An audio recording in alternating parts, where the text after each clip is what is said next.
Hello my lovelies, and welcome to today's really fun video. I'm so excited about today. I'm Alya and I'm really grateful that you popped in. We are going to be talking about a really fun gelatinous part of the eye, really wiggly jelly part of the eye called the vitreous humor. So that is a really gooey jelly like part of the eye that gives it its shape and gives it a whole bunch of different things that we'll talk about, especially when we're growing, but later in life can come away and can mimic really dangerous things like retinal detachment, but not necessarily be retinal detachment.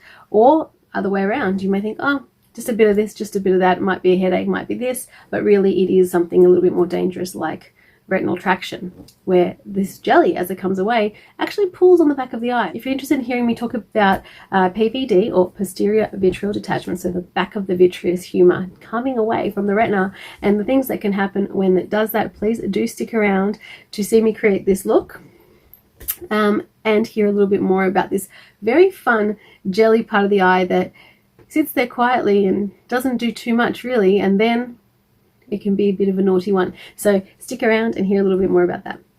So the reason I've chosen this particular eye issue today is because of how often I hear about it at work. So we need to know a little bit, as always, about the anatomy to understand what's going on. And I'm actually really excited to tell you about it because it really does carry on really nicely from last week's topic on macular degeneration. So we already know what the macula is, we already know what the retina is. So we've got this beautiful layered, amazing, intricate part of the eye called the retina. It's got 10 amazing layers that all do very important work. And right on top of it, we've got a beautiful formation of jelly. And that jelly is really important for giving the eye its shape, for nourishing the eye and bringing all the really important things to the space, because there's nothing else there. There's no blood in the eye or anything like that, not until you get all the way to the very back.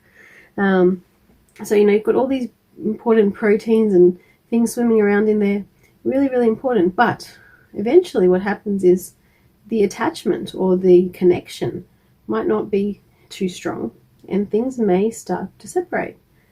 And things happen. The skin gets looser with age.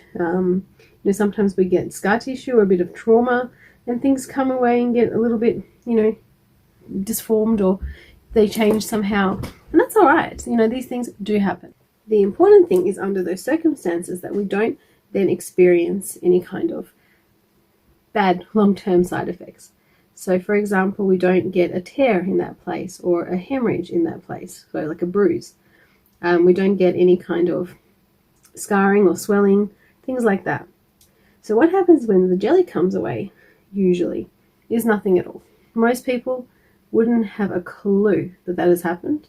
And until they've had another complaint and I've gone and had to scan the back of their eye, they won't know that their jelly is actually not attached to the back of their eye anymore, because it's come away, it's not caused any problems, it's just swimming around there a little bit loosey-goosey and not causing a problem.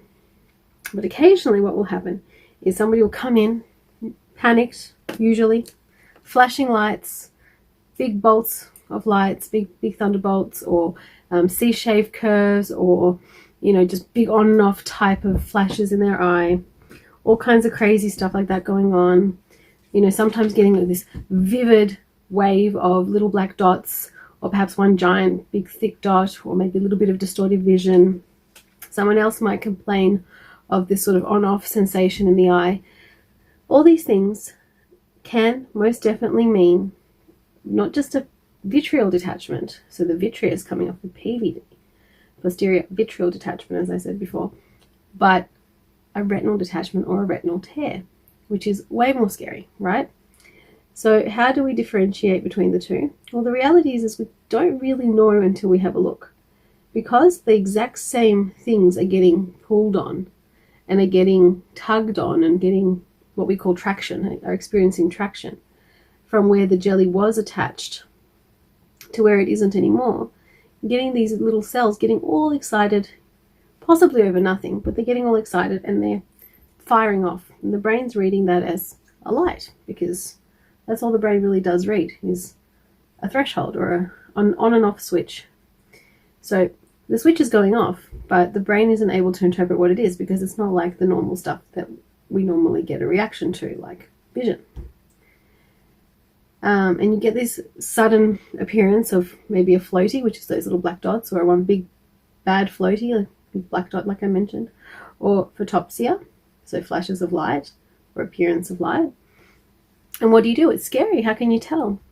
So what we then do is an OCT, and I mentioned this machine I think last time, or at least I should have. It's a optical coherence tomographer, so basically a mapping device of the back of the eye. And that mapping device will ensure that the central part of the eye, the macula, and everything roughly 30 or so degrees around it is intact. Now sometimes we see what we call traction. So we actually see that vitreous jelly pulling on the macular cells. Now if we see that, we definitely want to watch it more closely. We certainly don't want any separation or any distortion or any changes, any plasticity to that macula happening.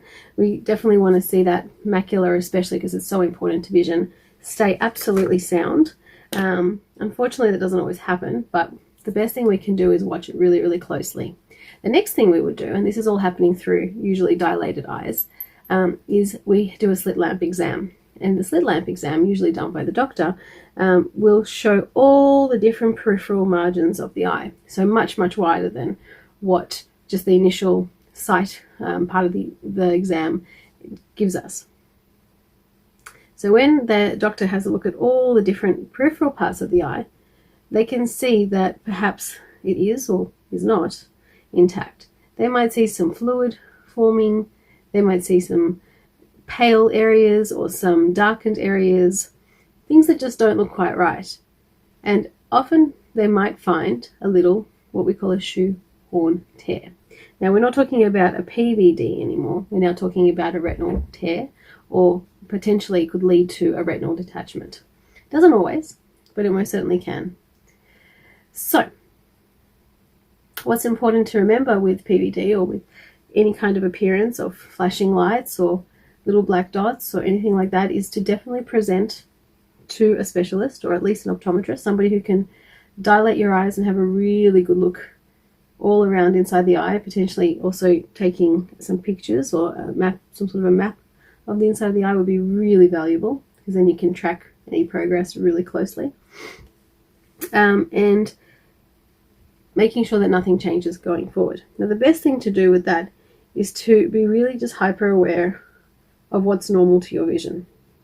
I don't mean like every 5 minutes kind of going, you know, what's going on with my eyes or anything like that, but if there are changes, just to be noted, you know, just to be really aware of any kind of things that are going, not wrong, but different to your eyes.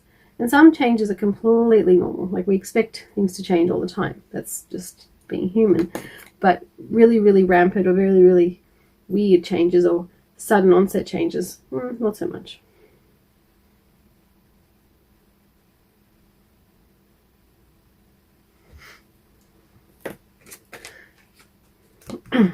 So once you've done the baseline test, once you've had someone look at you and say, yep, it's just the jelly moving, don't worry about it, you know, just keep a close eye on it, sort of thing, what you then need to go home and do is just maybe jot down in your diary or something like that, just mark the date in your calendar that this happened. That way you can sort of understand and report to your clinician when, if any, changes happen, that this is where the sort of starting point was. I think that's really important, because then we can sort of understand longevity and, you know, how acute things are. And that really helps. That helps definitely to decide upon treatment or whether to just monitor something. Yeah. And just for your own sake, just perhaps every sort of, you know, decide on a day. So every Wednesday morning, just make sure that the eyes are doing okay.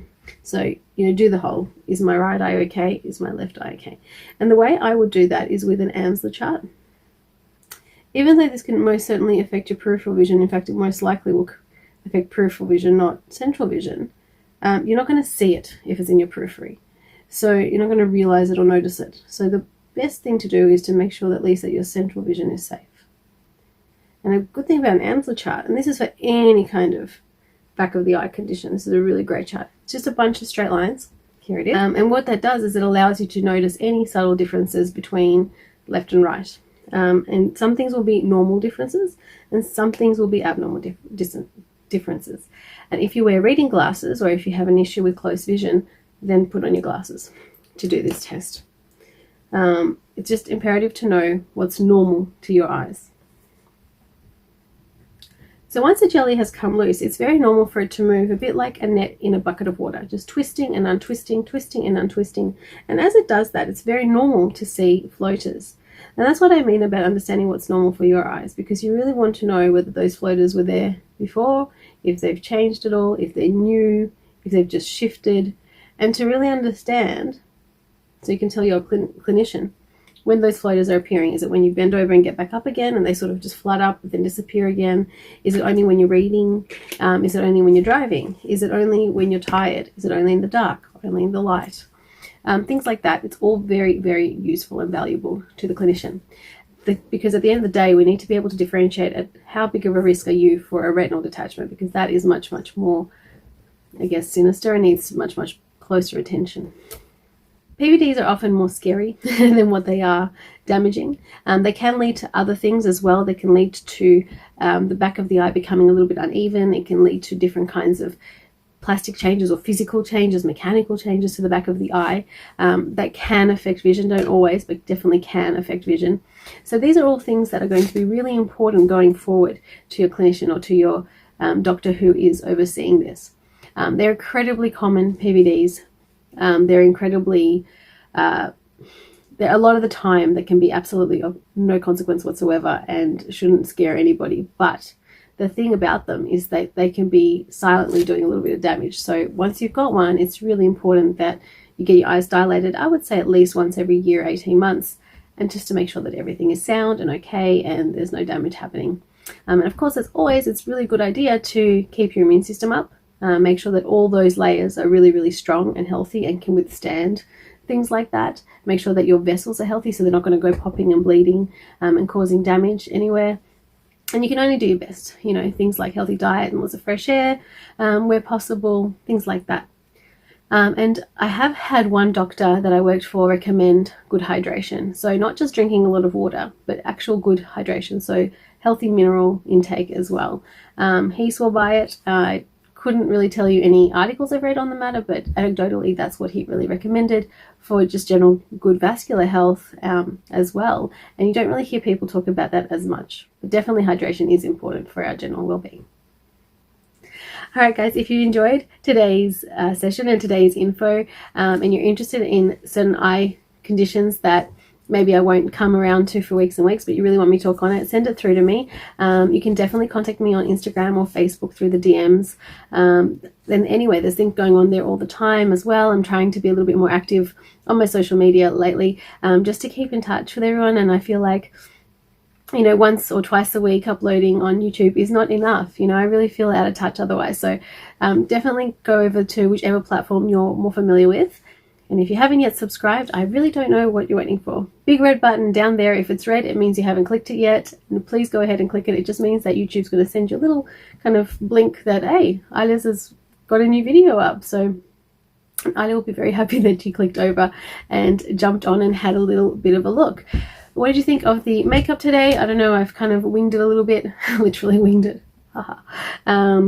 I've just used a bit of green and a bit of pink, and I don't know, just doing whatever the mood has led me to. I did do a bit of contouring earlier on in the day, so I'm definitely all nice and highlighted and contoured, so I didn't even bother with that. I just went straight for the colourful stuff, which I hope you enjoyed, and I hope you enjoyed learning a little bit about the vitreous humor today. I can't wait to see you on the next one, and as always, thank you so much for coming along on the journey. Stay safe, stay positive, stay healthy. Bye!